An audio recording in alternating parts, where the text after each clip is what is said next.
आत्मा को ना बुझाओ। प्रिय विश्वासियों, हमारे आज के बाइबल संदेश में आप सबका हार्दिक अभिनंदन है। हमारा आज का विषय पहला थेसलोनिकियों 5 का 19 पर आधारित है।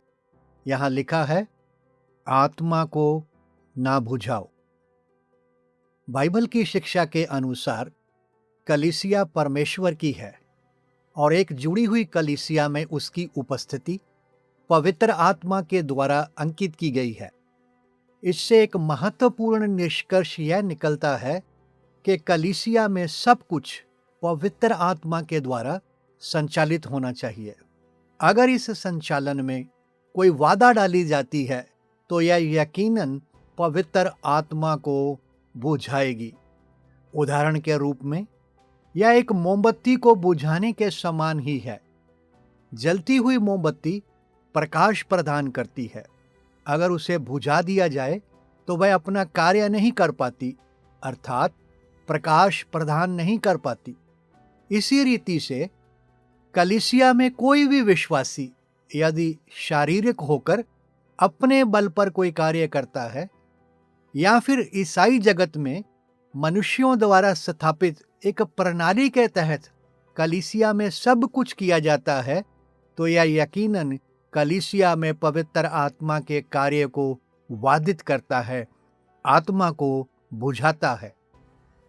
बाइबल हमें सिखाती है कि हर एक उद्धार पाया हुआ विश्वासी प्रभु यीशु मसीह की देह का अंग है और प्रभु यीशु इस देह का सिर है। जैसे हमारे भौतिक शरीर में परमेश्वर ने अंगों को अपनी इच्छा के अनुसार एक एक करके देह में रखा है, बाइबल कहती है, इसी प्रकार तुम सब मिलकर मसीह की देह हो और अलग अलग उसके अंग हो। इस आत्मिक देह में भी परमेश्वर ने हर एक विश्वासी को कोई न कोई वरदान देकर इस देह में उसकी जगह निश्चित की है। देह सुचारू रूप से कार्य करे, इसलिए अति आवश्यक है कि हर एक विश्वासी सिर की अगुवाई में अपना अपना कार्य करे। कलीसिया के शुरुआती दिनों में विश्वासी लोग प्रभु यीशु की देह के अंग होने के नाते एकत्रित होते थे।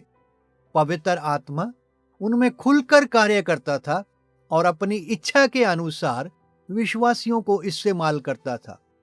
परंतु समय के चलते परमेश्वर की बातों में मनुष्य की दखल अंदाजी ने कलीसिया की इस सच्चाई से ऐसा खिलवाड़ किया कि इसे एक अलग ही रूप दे दिया। वर्तमान समय में ईसाई जगत के अंदर इस सच्चाई से किया खिलवाड़ अधिकतर जगह पर देखा जा सकता है। बाइबल की सच्चाई के उलट एक व्यक्ति विशेष जो अपने आप को अभिषिक्त कहता है, अकेला वही सारी सभा का संचालन करता है। इस संचालन को बाइबल की रोशनी में देखें तो यह आभास मिलता है जैसे सारी देह एक ही अंग है, क्योंकि एक व्यक्ति विशेष ही तो सब कुछ कर रहा है। जबकि वचन में लिखा है, यदि सारी देह आंख ही होती तो सुनना कहाँ होता, यदि सारी देह कान ही होती तो सूंघना कहाँ होता। एक व्यक्ति विशेष को महत्व देकर मसीह की देह के बाकी अंगों को नजरअंदाज करना यह बाइबल की शिक्षा नहीं है।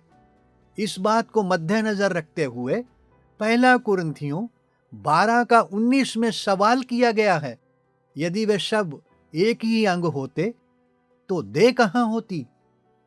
वर्तमान समय में देह, इसके अंग और सिर के साथ जुड़ी हुई वचन की सच्चाई को छोड़कर ज्यादातर मसीही लोग या तो किसी संगठित कलीसिया के सदस्य होने के नाते उसकी निर्धारित प्रणाली के अनुसार एकत्रित होते हैं, या फिर किसी खास शिक्षा को या व्यक्ति विशेष को आधार मानकर एकत्रित होते हैं।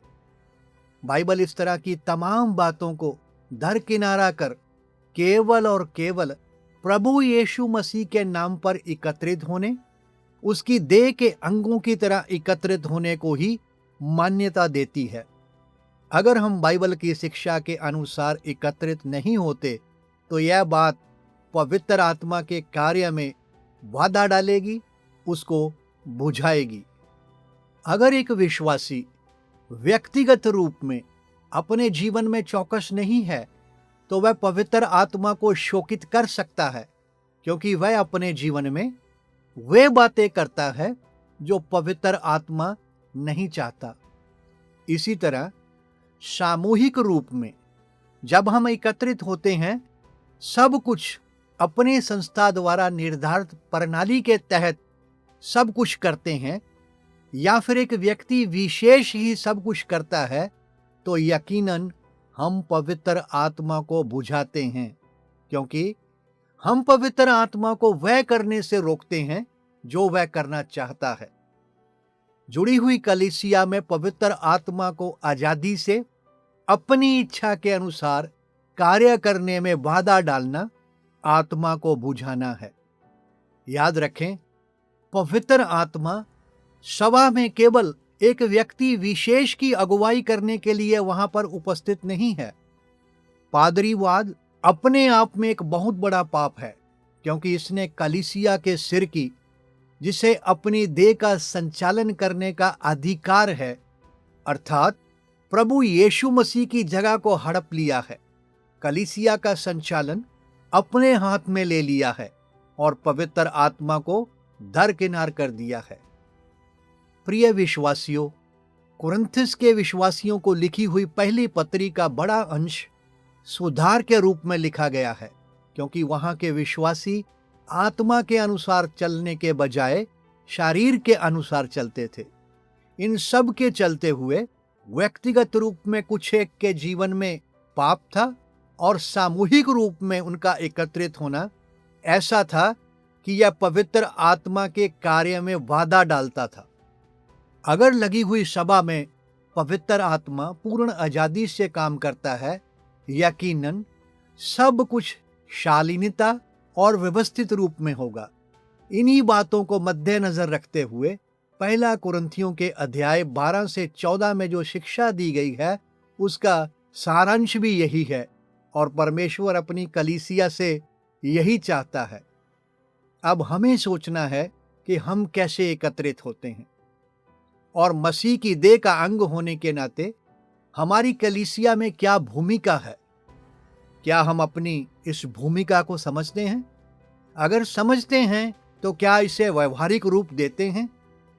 परमेश्वर हम सब पर अनुग्रह करे कि हम ना तो अपने व्यक्तिगत जीवन में कुछ ऐसा करें जो पवित्र आत्मा को उदास करे, और ना ही सामूहिक रूप में जो उसके कार्य में बाधा डाले और उसे बुझाए।